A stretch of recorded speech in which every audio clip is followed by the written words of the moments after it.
बहुत समय पहले की बात है। एक महात्मा हुआ करते थे जो किसी वन में अपनी छोटी सी कुटिया बनाकर रहते थे। महात्मा बहुत शीलवान, परम दयालु और ज्ञानी थे। वो ज़्यादातर समय में एकाग्रचित होकर ईश्वर का ध्यान करते थे, लेकिन इसके साथ ही वो अपने पास आने वाले दूसरे लोगों के दुखों का निवारण भी ज़रूर करते थे। उनके सेवा भाव और भक्ति भाव में कोई कमी नहीं थी। महात्मा हमेशा मानव जन के कल्याण के बारे में सोचते थे। उनके इन्हीं अच्छे गुणों और सेवा कार्यों से भगवान बहुत प्रसन्न हुए। उन्होंने महात्मा को वरदान देने के लिए एक देवदूत को धरती पर उनके पास भेजा। जिस समय देवदूत महात्मा की कुटिया के पास पहुंचे, उस समय वे ध्यान कर रहे थे। देवदूत को देखते ही महात्मा ने उनका हृदय से स्वागत सत्कार किया और उनसे उनके आने का कारण पूछा। देवदूत ने उनसे कहा, महात्मा, ईश्वर आपकी भक्ति और सेवा कार्य से बहुत प्रसन्न हैं, इसलिए वो आपको वरदान में कोई दिव्य शक्ति देना चाहते हैं।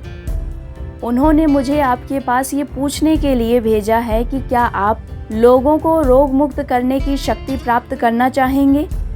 देवदूत की बात सुनकर महात्मा ने बड़ी विनम्रता से कहा कि देव, भगवान मुझ पर प्रसन्न रहें, यही मेरे लिए सबसे बड़ी बात है। यही मेरा वरदान है। मुझे कोई शक्ति नहीं चाहिए। मैं परमेश्वर के विधान में कोई हस्तक्षेप नहीं करना चाहता। जब महात्मा ने रोग मुक्त करने की शक्ति लेने से मना कर दिया तो देवदूत ने थोड़ी देर सोचने के बाद कहा, तो आप दुष्टों को सद्मार्ग पर लाने की शक्ति ग्रहण करें। महात्मा ने एक बार फिर बड़ी विनम्रता के साथ शक्ति लेने से मना कर दिया। महात्मा बोले, दुष्टों को सद्मार्ग पर लाने का कार्य आप जैसे देवदूतों का है। महात्मा के जवाब से देवदूत बहुत अचरज में पड़ गए। उन्हें विश्वास नहीं हो रहा था कि महात्मा ने इन शक्तियों को लेने से मना कर दिया। वे उनकी भक्ति भावना और निस्वार्थ सेवा भाव से बड़े प्रसन्न हुए। लेकिन देवदूत एक तरफ जहां महात्मा से प्रसन्न थे, वहीं दूसरी ओर परेशान भी थे। उन्होंने महात्मा से कहा, महात्मा, आपने तो मुझे बड़े संकट में डाल दिया है। ईश्वर की आज्ञा अनुसार मैं आपको कोई शक्ति दिए बिना वापस स्वर्ग नहीं लौट सकता और आप कोई भी शक्ति लेने को तैयार नहीं हैं। कृपया आप कोई शक्ति अवश्य स्वीकारें। देवदूत की परेशानी को समझते हुए महात्मा ने काफ़ी सोच विचार कर कहा, ठीक है, अगर आप मुझे शक्ति देना ही चाहते हैं तो ये वरदान दीजिए कि भगवान मुझसे जो भी शुभ कर्म करवाना चाहते हैं वो बस होते चले जाएं। मैं जहाँ से भी गुजरूं वहीं पर लोग रोग मुक्त होते चले जाएं।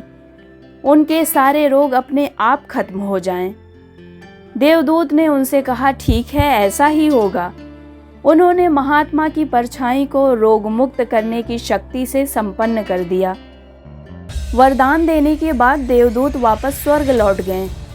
इधर महात्मा जहाँ भी जाते वहीं लोग स्वस्थ होते चले जाते। ना तो महात्मा को और ना ही लोगों को कभी ये पता चल पाया कि कैसे उनके कष्ट दूर हो गए। महात्मा को कभी इसका बोध नहीं हो पाया कि वो ईश्वर के कितने करीब थे। सेवा तभी सच्ची कहलाती है जब सेवा करने वाले मनुष्य के मन में जरा भी अभिमान ना रहे। ऐसा कहा जाता है कि जब एक हाथ से दान दिया जाए तो इस तरह से दिया जाए कि दूसरे हाथ को भी पता ना चले। अभिमानी रहते सेवा संभव नहीं है। जो सेवा के बदले नाम की चाहत रखता है वो कभी सेवा कर ही नहीं सकता, क्योंकि कृतज्ञता का गुण हर मनुष्य में होता ही नहीं। याद रखिए, सहानुभूति, दया और उदारता के बिना सेवा संभव नहीं है।